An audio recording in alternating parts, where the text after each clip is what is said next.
I'm Debra Meiburg, and I'm with Guillaume Mochel of Domaine Frédéric Mochel from Alsace, and it's from Trenheim. Trenheim, yes, it's a small village located 20 kilometers from Strasbourg.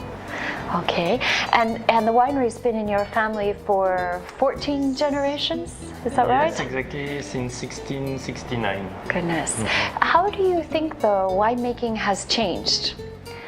What do you think your ancestor in 1669 was doing that's different from what you do? Yes, in the past the estate was more polycultural, not only based on the vineyards. And it's my grandfather who started to develop the vineyards and buy or exchange lands in the Grand Cru site.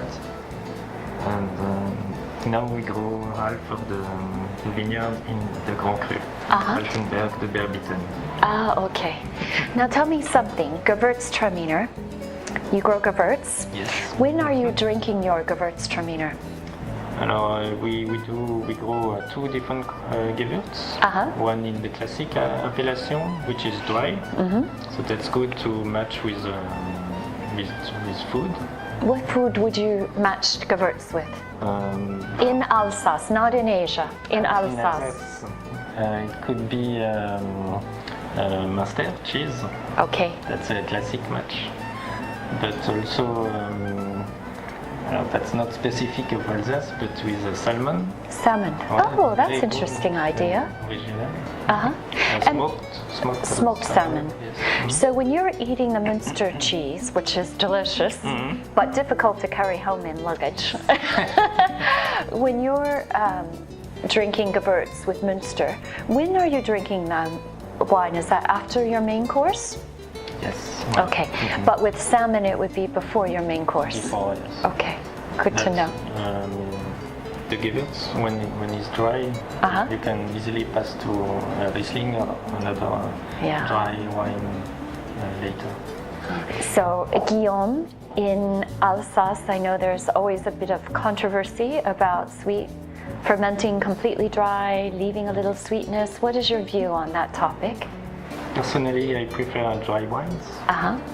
But it can appear that some vintage, if the vintage is very hot, we can have a high richness in the wines, a high potential.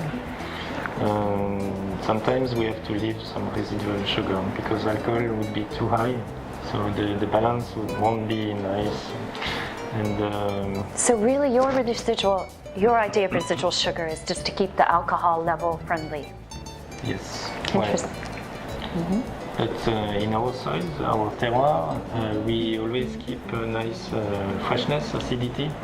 So even if the wines have some residual sugar up to 10-15 grams, the balance is fresh, nice. It's not, you don't feel the sugar so much. Okay. So, and with winemaking, what is your favorite part of the job?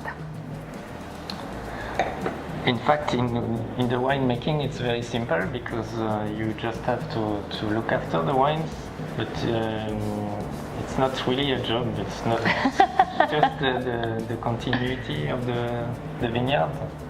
The main work is in the vineyard for me. Okay, well, I'm glad you have such a lovely job to produce these wines. Thank you.